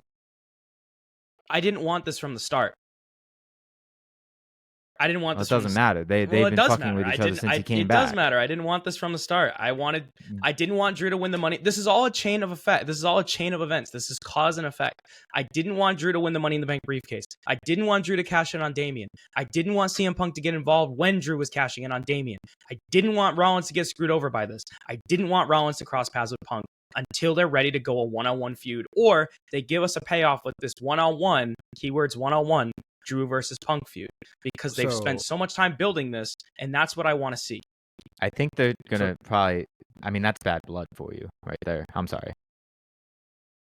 So Timmy, I said this yesterday to Tyler when we were watching Monday Night Raw and all that, and Tyler's like, "I don't want this all, whatever." Right? This is sowing the seeds for the eventual Punk versus Seth match, the one we were supposed to get. You're just throwing more fuel into that fire. That fire was lit a very long time ago. It's still been kindling. It's been burning this entire time, very lightly. The fire's always been lit. However, Punk got hurt. Hey, we don't have any wood to throw in the fire. What do we do? Well, the flame will keep going until it doesn't. We just don't know how long. And it's been going. And Seth didn't have to be directly involved with it. It's just been Punk running his mouth. Punk is still, as I keep saying, he is the most over guy in the company. Has not wrestled a single televised match since he got back. All he did was the Rumble. He keeps showing up Monday Night Raw, Friday Night SmackDown, NXT, wherever he wants to, running his mouth constantly, saying wacky ass shit, and just talking about random things. It's fucking Punk, and we all love him. But notice the things he says. Notice the people that are interacting with him. It's all part of a bigger fire. With Seth Rollins, what happened last night with that promo, what happened with Punk getting involved, what happened when he came back at War Games last year, and if people saw Punk, Rollins was visibly pissed off at him coming back. All of that is just building it up. And Rollins doesn't have to get directly involved. Punk didn't get directly involved in Rollins' business last night. I said this earlier. He didn't. He got involved in Drew's business, and unfortunately, indirectly, is getting involved in Seth's business. And if there's one thing Seth doesn't like, it's Punk getting in his fucking business. We've known this, right? So everything that happened last night with that promo between the two of them, it is sowing the seeds. It is just fueling that little fire that's still been there since November of last year. So that when the smoke settles from this fire with Drew, everyone's going to go, I thought we took the fire out. Yeah, we did. No, you didn't. You didn't take the other fire out, because that's gotten bigger and bigger. Because now, Punk getting indirectly involved in Seth's business, Seth has reason to get indirectly involved in Punk's business for the sake of, you shouldn't be here. So when Punk's done with Drew, expect the Seth feud to really start to kick off. I personally think the goal is a triple threat. Not don't know. not without a belt involved, but I think Right, but I think a belt eventually the end goal is a triple threat. I really hope that it's not. I really hope that it's not the goal, and I hope that this promo was just a one-off. But I really don't see Seth doing anything else, and I've said that since he returned to face Damian. Other than the quite world a few title. one-offs though already. Yeah. Right.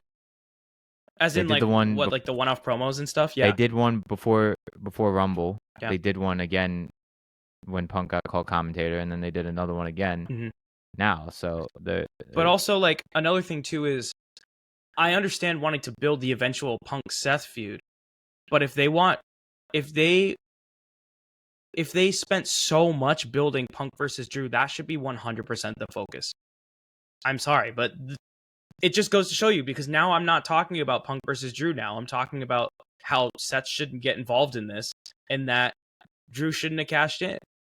I think you're focusing on the wrong things. I mean, I'm not. I didn't like valid things that shouldn't have happened. That's my opinion. Like, that's period. Like, I just don't.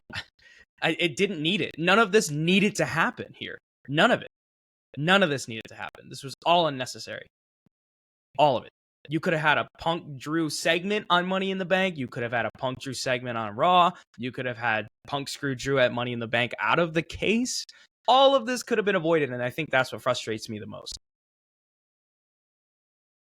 I think that's all that frustrates me the most. And it's like building to a pay-per-view that's like, it's like building, like, next we have SummerSlam, right? It's like building for a match that's happening at Bad Blood.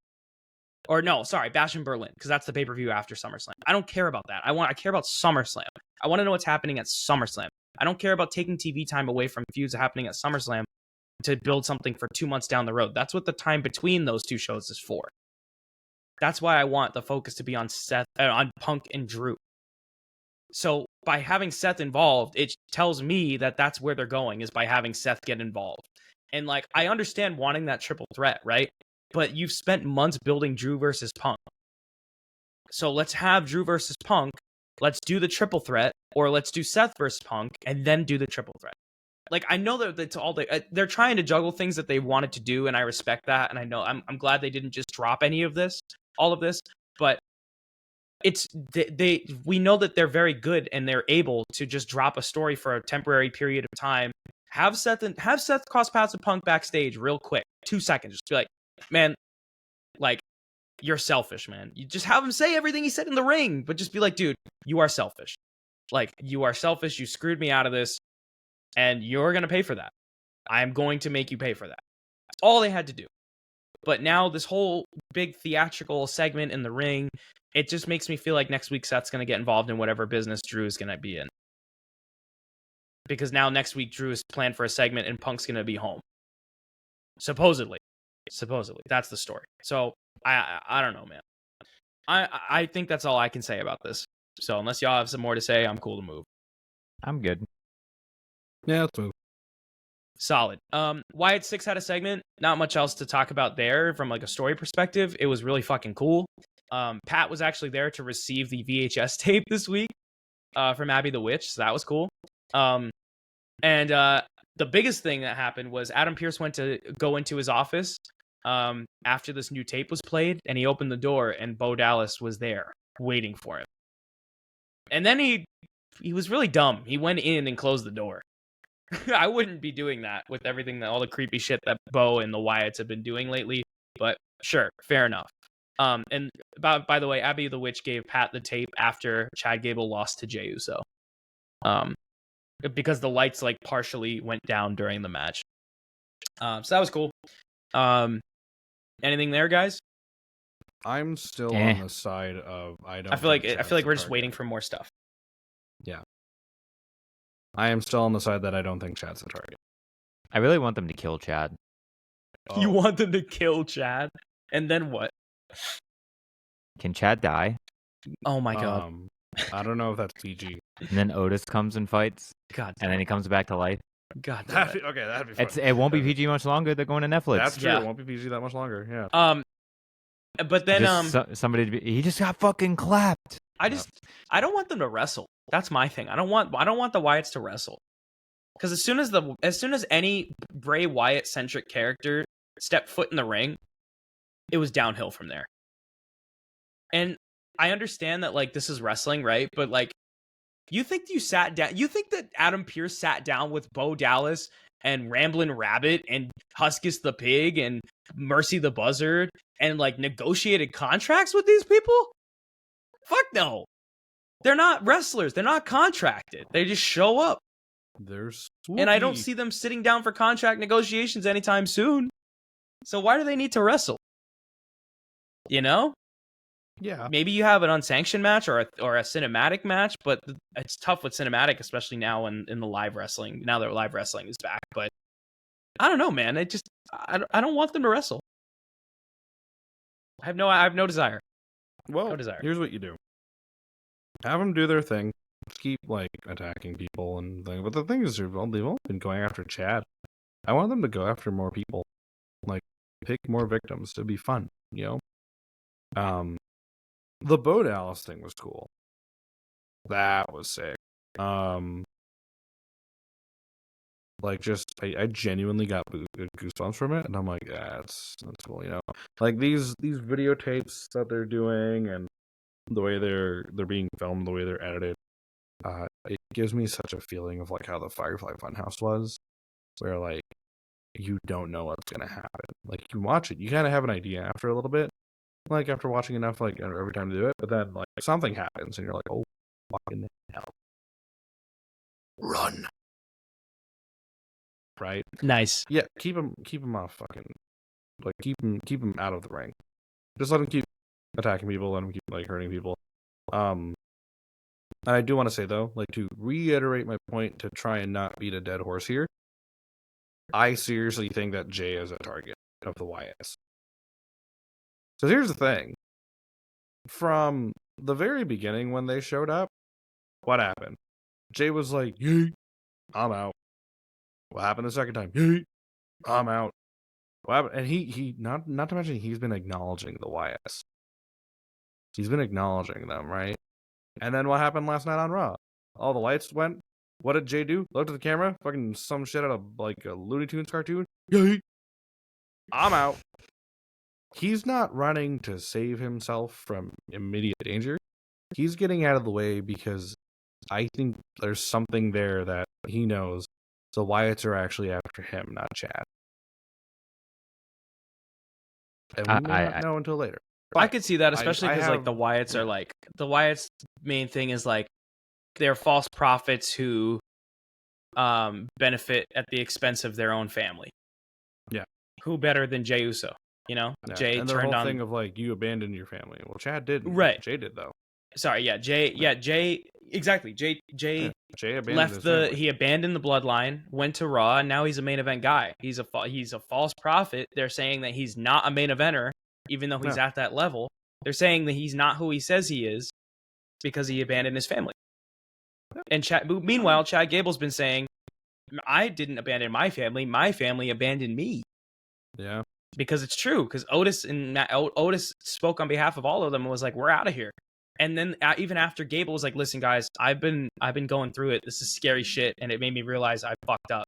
And even then, he's still like, "Nah, Chad, nah, we're out, we're done." You know. So I could see it. I hope not, because then it means that Jay has to lose again, and Jay needs to win something, man. I'll be honest with thinking about that. That makes me care that much less. Wow. Damn. It's kind of a shame. Like they came in with some hype. They have a couple good segments, and then they're gonna get in the ring. It's all gonna fall apart. Somebody's gonna botch or miss their fucking cue. Because that's just where we're at now. This doesn't work. It doesn't work. It doesn't work in 2024, and God bless Bray Wyatt. I wish all the best for Bo Dallas, but no, I'm not here for this. I'm not. You're not here for patience, bruh. Come on, relax. Sit down. Because by the time, stay a it's while. going to take a year for it to. That's fine. It's going to take a year for it to cook. I don't really want them to go in the ring and want. I don't either. They don't have to though. They don't have to. But then what's the point? Like, you're just on my wrestling program doing things that They do aren't gonna segments, do anything dude. for What's my one thing wrestling. what's the best part of WWE programming right now? In my opinion, it's not the wrestling, it's the stories, it's the storytelling, it's the segments. But it has to end in the ring, right? Or No. like No. so they're just gonna like take somebody out, and somebody's gonna be like, "Word, I got taken out by them anyway." So Sami Zayn, you have a belt. Like, no. No, it's like you get a leg up on them, you fight back, you fight them off. That's it. They're an then attraction. Eventually it's gonna turn into what? That thing that they do. They have a what? Cinematic match. What's that second word? Oh my god, cinematic, bro. I ain't saying the second word. It's different. So, that's different. What's from that second word? That's different from a wrestling match. Even in the cinematic ones, can't what do they do? They can't equate. They have the guy in the striped shirt. What is he called? He's called a what? No, they don't have those in cinematic. They do. No, did we not see one of the Matt Hardy ones? Bro, did you not see the Undertaker one in Styles? Did you not see the Firefly Funhouse? There was a ref in that one. There was a ref in the Undertaker. There was? One, that's how there was. There wasn't in the Firefly Funhouse though, or maybe there was. Actually, there was. Interesting. Interesting. All right, touche. I would may I make a brief emergency note?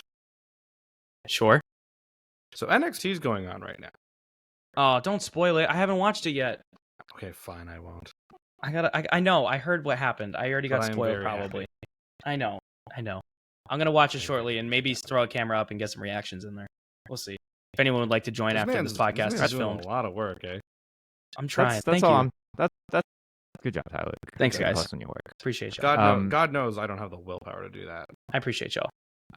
So in other words, it's just going to be a slow burn into a slow decay into a.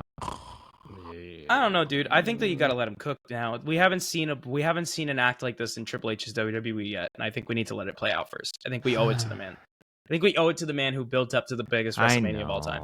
I know. Now, but I don't like it. One more segment, and I'm gonna lay out the most important part first. Dominic Mysterio finally beat his fucking dad. Let's go. That's on Deadbeat Dads. Golf clap. Let's go. So Dominic Mysterio and Liv Morgan teamed up in a mixed tag match against Rey Mysterio and Zelina Vega in the main event of Raw. Dom went to Adam Pearce and was like, "Yo, I don't want this." And Pearce was like, "Well, I thought you did."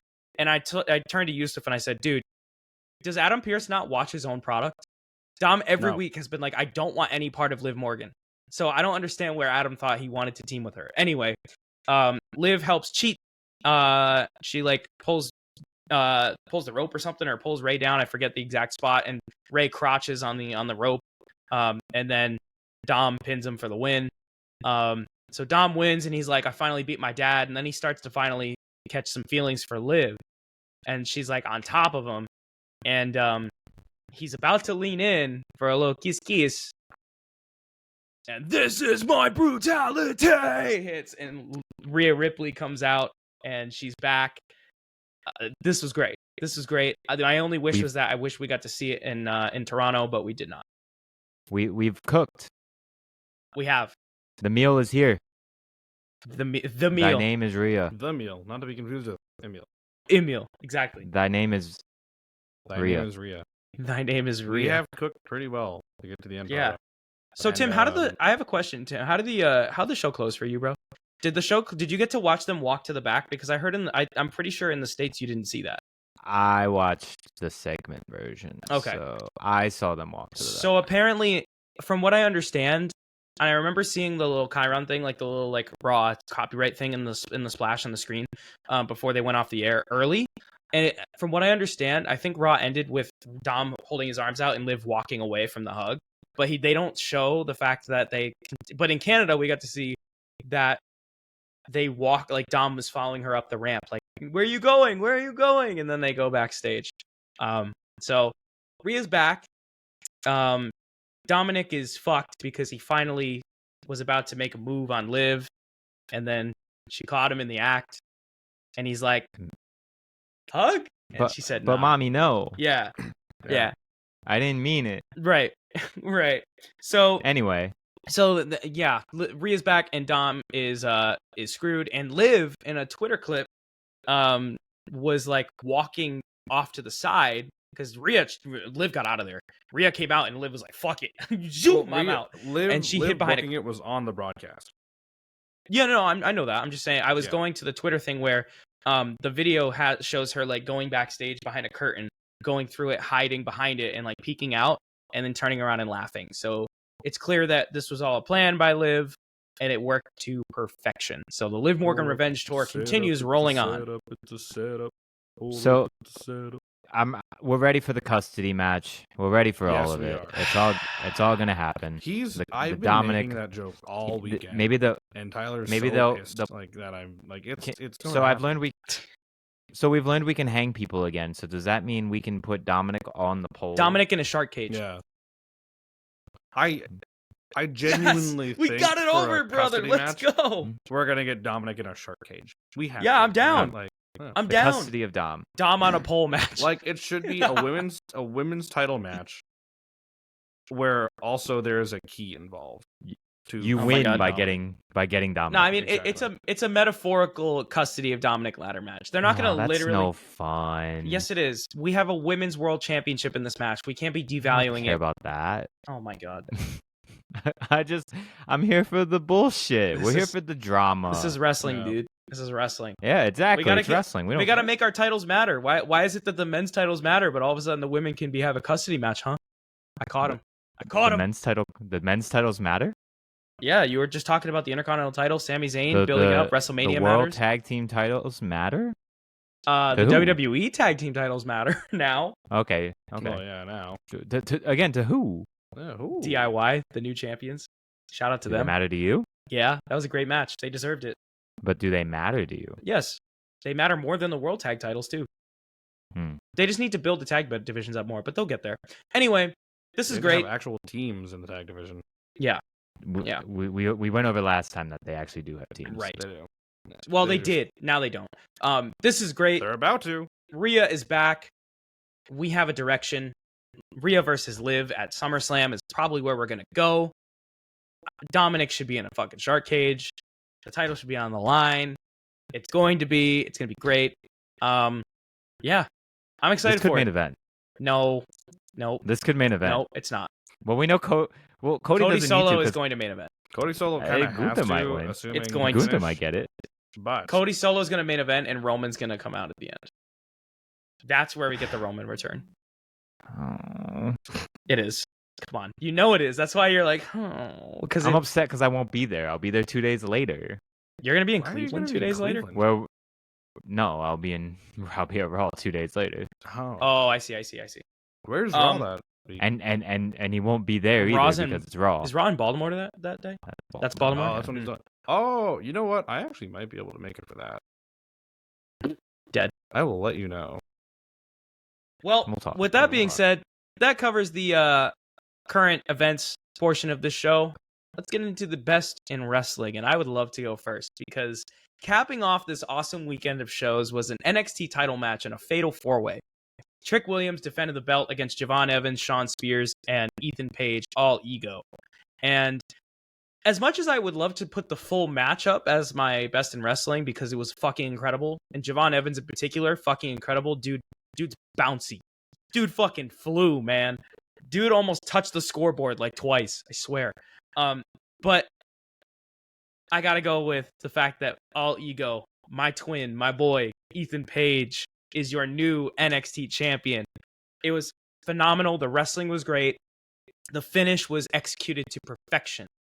It was basically a spot where Trick hit a trick shot high knee on Ego, and he fell on top of Javon Evans, accidentally, inadvertently pinning him for the 1-2-3, while Shawn Spears dragged Trick out by his leg out of the ring. So Trick couldn't stop the pin. And Spears didn't realize that was happening. So with all of that shenanigans and accidental pinning happening, this is perfect for Ethan Page's character. He absolutely deserved it. And people were mad that Trick lost the belt. Here's the thing, right? Trick is a great champion, but there's no one for him to feud for it with. Right? To feud with it for, I should say. This puts Trick in a position where he's back in chase mode, where we know he's amazing at, and arguably right now he's better in, going into the CW transition to NXT. you have this build over the summer and into the fall where Ethan Page is this egotistical champion, and we conclude this feud, this chase for the belt again on the first episode of the CW episode of NXT, where Trick wins the title back. And it's going to be great, and I'm excited for Trick, but for now, it is the era of all ego, Ethan Page, and I could not be more excited. Congrats to my dude. He crushed it, and I'm so excited. He's a phenomenal heel. He's doing wonders for NXT. Emil, what you got, bro? I'll stick with that Michael Cole call of the ref is dead. That's a very Emil thing. You know me, I'm here for the jokes. Yeah. What you got, Use? For best in wrestling? There's a lot of really. What happened in the other company? Nothing's been going on in the other company right now. It's kind of been quiet. Nothing worth talking about. Next. Well, yeah, nothing right now, because the Owen Hart finals are coming up, but like, you know, that's tomorrow at the time we're recording this. So, there were a lot of really good things this weekend. Honestly, I think I know what it is. I know what the best wrestling is. All right, so I did not think that NXT Heatwave was going to cook as well as it did. I'll be honest. It's been kind of, I've been hot and cold about NXT ever since like 2.0 and now this like white and gold era or whatever we're calling it. And like, Sol Ruka and Kalani Jordan was a great match. Oba versus Wesley was awesome. The Fatal 4-Way, awesome. Roxanne versus Lola, awesome. Some really, really great stuff going on. But I don't think I have popped as hard for a spot than the NXT Tag Team title match, where Axiom hits Duke Hudson with a super kick, lays him down, and then Nathan Fraser goes for his fucking spiral tap ass looking splash. Hits Hudson. 1, 2. Andre Chase gets in the ring, steps on Hudson's back, elevates himself, and then hits Axiom with a Canadian Destroyer. That is my best in wrestling. That is my spot of the weekend. And I love that EO spot from the ladder match. That shit was nuts. That was like black and gold levels of that was black and gold levels reaction. of Jesus Christ. Like that, there were a lot of like all those matches from Sunday night. There were some moments where I was like, this feels like a takeover again. It's really like that tag match felt like it should have been a takeover main event. Emil, genuinely, if you want to watch it, I will watch it with you at some point because it's that good. It's a great tag title match, and like, it's just like I have never been the biggest Andre Chase fan, but that gave me a lot of respect for him because like, oh fuck, he can go. Did somebody say Andre Chase? Did somebody say Andre Chase? No. Sit down. That spot, and there was also in the 4-way where Javon Evans was going for that top rope springboard like cutter thing, and like people were kind of quiet when he jumped off the rope and was about to hit the springboard, and then when he hit the top rope for the springboard, I don't know if anyone else screamed at that moment, and if my scream is heard on the broadcast, I will be utterly impressed. But I just out loud was like, what the fuck? As he hit that cutter. Like, dude, it's feeling like the goddamn indies again. Like, that's some PWG type shit. But yeah, like, Andre Chase has got my pick for best in wrestling. Because that was, what a fucking false finish. Like, never mind you break up the pin, you hit a fucking Canadian Destroyer. Also, can we respect that was the only Canadian Destroyer this whole weekend? Don't we? Well done. We love not abusing spots, don't we? Yeah.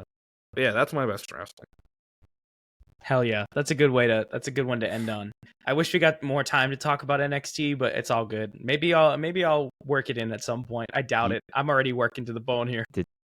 somebody did say his name, and he apparently appeared. There was a He appeared there was a on oh yeah.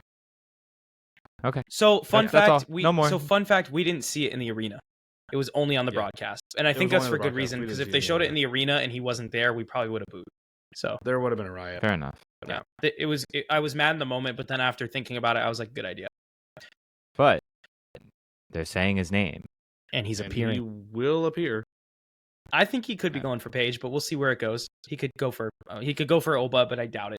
I think him and Paige. I believe. I've I got also NXT. believe. I've actually got NXT running right now side by side as we do this. So we're gonna find out soon because I think the main event's coming up and I don't know what it is. So we're gonna find out what that is too.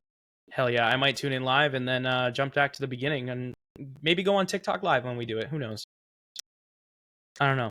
With that being said, though, we appreciate you all watching again this week. We're pushing the 2-hour mark again. Hopefully next time we don't do that. But yeah, maybe next time we'll try and condense the notes a little bit. I was trying to throw them together on the bus ride home from the airport. So maybe next time. Also, it was a pay-per-view week, so we had a lot to talk about because I'd like to break down the full pay-per-view, so that's always good. But y'all, we really, really appreciate you tuning in this week. We all hope you have a good rest of your week, and hopefully we'll see you back next Monday because we'll upload the next podcast on time. But thank you for your patience. And yeah, let's hope that this week continues the momentum of this past weekend. Y'all take it easy. Thanks for watching. See you all later.